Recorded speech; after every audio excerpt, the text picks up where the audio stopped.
Thank you so much for talking to me. It's common knowledge that the Kenya Rugby Union is coming through off a really rough patch in terms of our reputation and stuff. But I'm glad to say that there are a number of things that we're setting in place that are going to help us develop and become a much better organization than what we've been in the past. I know we've been held up in the past as the yardstick that many organizations dealt with, and now we're actually taking us into a different stratosphere completely. In terms of our development, we're looking to break the country into different zones where we have different people, regional development officers, reaching out to all the various clubs and schools and centers of people who want to play rugby and teach them how to play, teach them the basics of the sport, and see if we can introduce various lines and paths of progression from junior rugby all the way to senior rugby. Um, and have it documented that this is the pathway for the coach, for the player, for the manager, for the clubs. This is how you get to the senior level. A lot of people want to play representative rugby, and now we're putting in place structures that will help them get there. What we're also looking at is we have a program called GIR, which is Get Into Rugby. And the theme of that is try, play, and stay. So we start with the very young kids who are under 8. Try to play, and they get into the game. There's no structure to it. Just run around and have a good time. Between the ages of 8, I think, and about 15, 16, then we get them to play. Play as much as you can. Then there's a little more instruction coming into it from the coaches or the teachers or the RDOs who are working with them. And hopefully we can get them to stay at 16 years old. 16, you're basically at the stage in your life that if you pick up a sport at that time, you're going to stay with it mostly for the rest of your life at that point. So try, play, stay. That's the motto that we're going with. And the second thing we're going to do is create centers of talent development centers, should I say, where we have centers of excellence, where we look at kids who are playing or people who are playing well, select them and put them in camps for a period of time, maybe over the school holidays or something, where they're trained, coached in life skills, in nutrition, in strength and conditioning, playing skills. So you actually develop the whole person as opposed to just looking at the player on the field.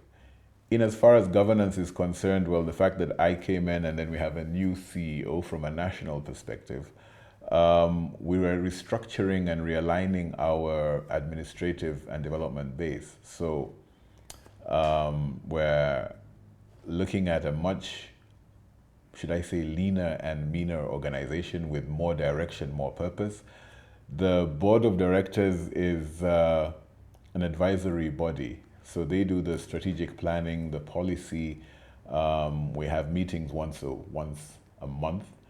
And for us here at the Secretariat, what we focus on is now implementing whatever policies they come up with. That, in a nutshell, is what we're looking at to getting into place this year. It's how do I say, a ship that was listing, and now it's slowly being righted. And by the end of the year, there'll be a world of difference in terms of how we operate as a union.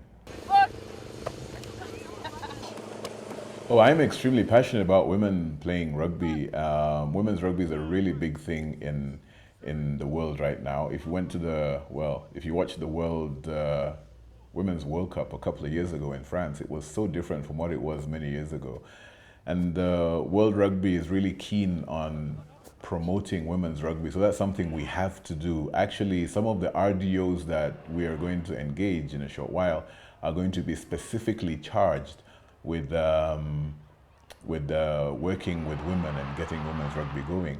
We approached the Kenya Secondary School Sports Association early this year, and I'm glad to say that next month, that's in June, at the school's nationals sports championships, we're going to have women's girls rugby championship. They're playing sevens as well, and right now we're actually working with the regions with the Kenya Secondary School Sports Association to select determine which teams are going to play in Yeri once the finals get there. So it's a really big thing. We're looking at developing our capacity as women playing rugby. Hopefully, if once we continue with the league, the women's league that goes on, right now they're playing 10s. If we increase our capacity, then we can play 15 aside. We're looking to getting them to play during the 7 series as well, so they experience that too. There's the women's rugby sevens qualifiers in September, I believe, in South Africa for the Olympics. So we're going to send a team out to that, and that's why we're trying to get all this stuff going. So once we get to that level, we're able to not just participate but compete.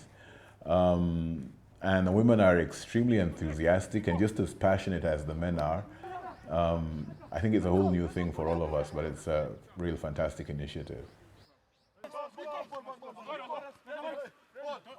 Kenyan rugby has enormous potential. It's got huge potential, though one thing we have to do is get our structures right. For a long time we've been operating, excuse me, I think pretty happy-go-lucky because things sort of happen and we've been lucky to get there. But the way the world is going now, the way the sports industry is changing, we actually have to be deliberate in how we approach this.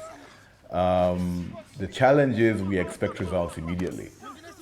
Putting in place development structures now that will help us keep producing world beaters is a long task.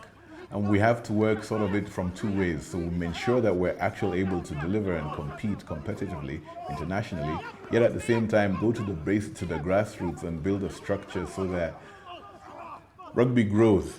And at some point the two are going to meet. Our sevens team is a grand example of that. So we've been playing really well, but the last year has been a year of upheavals. So we've had ups and downs and the performance hasn't been that great. Some people are pleased, some people are not. But it is coming together. Once we have our structures right, then we'll I know we will be right up there with the very best of everybody else.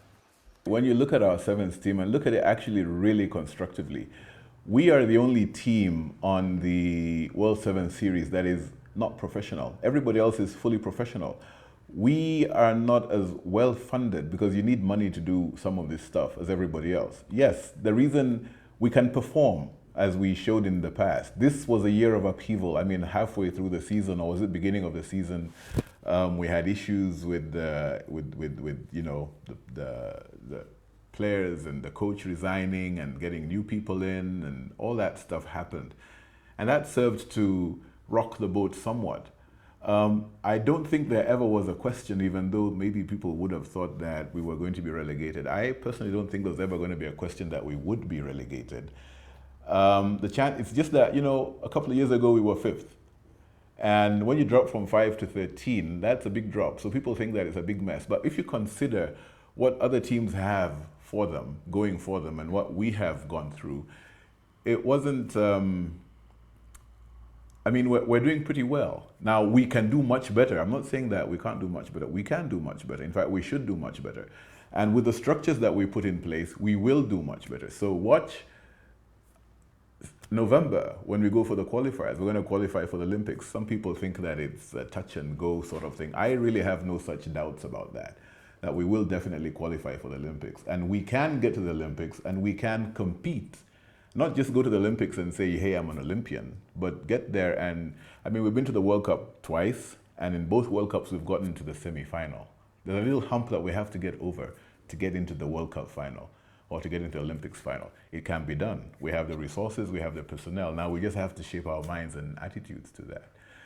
In terms of our 15th, that's the bigger game, that's a larger game. Now we have 4 internationals lined up. For the first time in I don't know how many years, we're going to have a European side, national European side coming to play us. That's Portugal next weekend. And then later on in July, we'll wrap up the international season locally with Spain. But in between, we're playing Tunisia, then we play Uganda as well. But we're also playing Namibia and Zimbabwe away from home. Those are 6 tests in 1 year. I don't think we've had that for a really, really long time. So it's a pretty busy season, busy period for us. as a union in getting everybody in ship shape to go and do that. And then likewise, as we do that, when we play Uganda, we have the women playing against the Uganda women. We have our under-19s playing the Uganda under-19s. Then under-19s team goes to Harare to play in the Car Cup, which they did last year, and it's 2 games over a week or so. And then, like I said, the women get into the women qualifiers. So there's a busy international season for us. I don't think it's happened that way for a really long time. Now, it's something we need to be able to sustain going forward. And once again, the most important thing is, do we have the structures? We've got to have the structures to be able to keep this up. So how we start our season and then break off our season to go into nationals helps a great deal.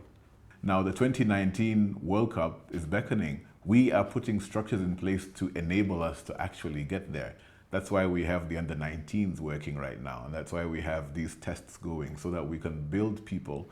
By the time we get into the qualifiers for the 2019 Olympics, we're ready to go. We can make the World Cup, but we've also got to be prepared to sustain it. Before, we didn't have the structure beneath it, but once we get there 2019, we're going to have the structure to sustain playing in the World Cup. I'd like you to come out and watch us play next Saturday. Come and watch us play Portugal. It's going to be a fun time. I know we've gone through hard times, but we can't give up. We can't give up. We've got to, we're Kenyans, right? And we don't give up. Thank you very much.